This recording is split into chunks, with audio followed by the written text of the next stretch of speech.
Is a new world, economically, geopolitically, being forged? Vladimir Putin's regime is fighting back against the debilitating barrage of Western economic sanctions imposed on Russia in the wake of the invasion of Ukraine. Russia, which supplies just under half of Europe's gas, is now demanding payment from its European customers not in Western currencies, but in rubles, although when and precisely how the change will be implemented is tonight unclear. This is seen as a way by the Kremlin to try to prop up its currency, which has crashed in value in the wake of those Western sanctions. Europe, backed up by the G7, is refusing to pay in rubles, saying this demand violates the terms of existing supply contracts with Russian state energy companies. Amid all this, Germany today activated the early warning phase of its national gas rationing plan. The fear that in response to that ruble refusal, Russia will simply shut off gas flows to Europe. Energy prices have shot up again on international markets as traders price in the prospect of another sickening downward lurch in the continent's already acute energy crisis. But the Kremlin is on the move in other spheres too. Russia's foreign minister, Sergei Lavrov, fresh from meetings in China today, will arrive in India tomorrow. India is one of the few democratic nations that have not voted to censure Russia in the United Nations over its aggression towards Ukraine. Under discussion in Delhi will be the sale of heavily discounted Russian oil to India and a rupee to ruble denominated payment method for oil and other goods to bypass the SWIFT interbank messaging system, from which Russian banks have been significantly, albeit not yet entirely, excised.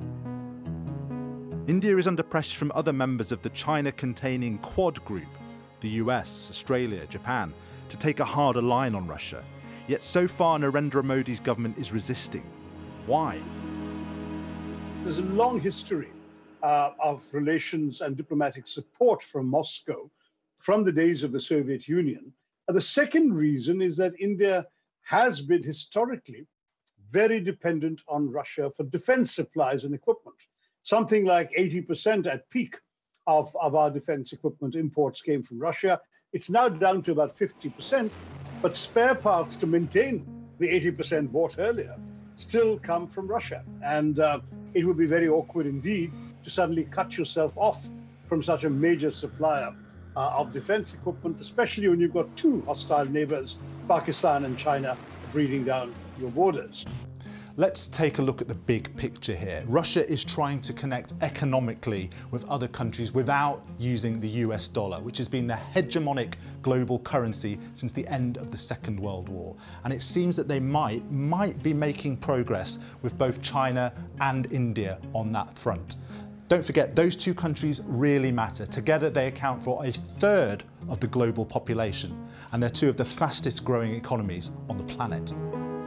So could democratic India make this choice to split economically and in geopolitical terms from the West, creating a new bloc? It's a big moment for the world, and there's no question that a number of realignments are likely to happen. I mean, straddling the fence is never a comfortable position to be in. But when you're straddling the fence and dancing on a tightrope at the same time, it makes it a particularly complicated effort, and that's where India finds itself in right now. We've tried historically to avoid making some choices. So that's what non-alignment enabled us to do, to pick the battles where we wish to be involved. We may lose that luxury if this war goes on for much longer. And Indian analysts warn there are dangers for India in aligning with a Russia-China bloc. The more the international community pushes India, with the secondary impact of its sanctions on Russia, etc., the Indians will find the alternative payment systems that the Russians or the Chinese have more attractive. I think Indians will realize that it's probably not a great idea to sort of jump into bed with the Russians and the Chinese when it comes to economic relations or alternative trading mechanisms. That's going to hurt India because China will sort of call the shots. And how feasible is it really that the currency hegemony of the dollar might be broken by an alliance of Russia, China and India? Some are doubtful. If you take payment in rupee, then you have to spend the rupee in India because you can't spend the rupee anywhere else. The beauty of the dollar or the euro is that you can spend them anywhere in the world. It's important to recognise just how dominant the dollar is in international trade. They account for more than 40% of international payments, followed by the euro. China's currency is a minnow, accounting for less than 5% of the total.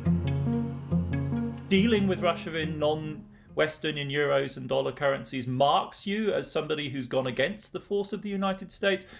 The United States is not yet at the point of moving to secondary sanctions like they did with Iran, where they will pursue people who engage in trade with Russia. But altogether, it's a relatively small piece in a shifting currency system which continues to revolve almost, entirely around the dollar as its main anchor. Anchors are indeed hard to shift, and the dollar remains a powerful anchor for the global currency system, even in the face of the international hurricane stirred up by the invasion of Ukraine. But anchors do sometimes move, and history shows global orders do sometimes change.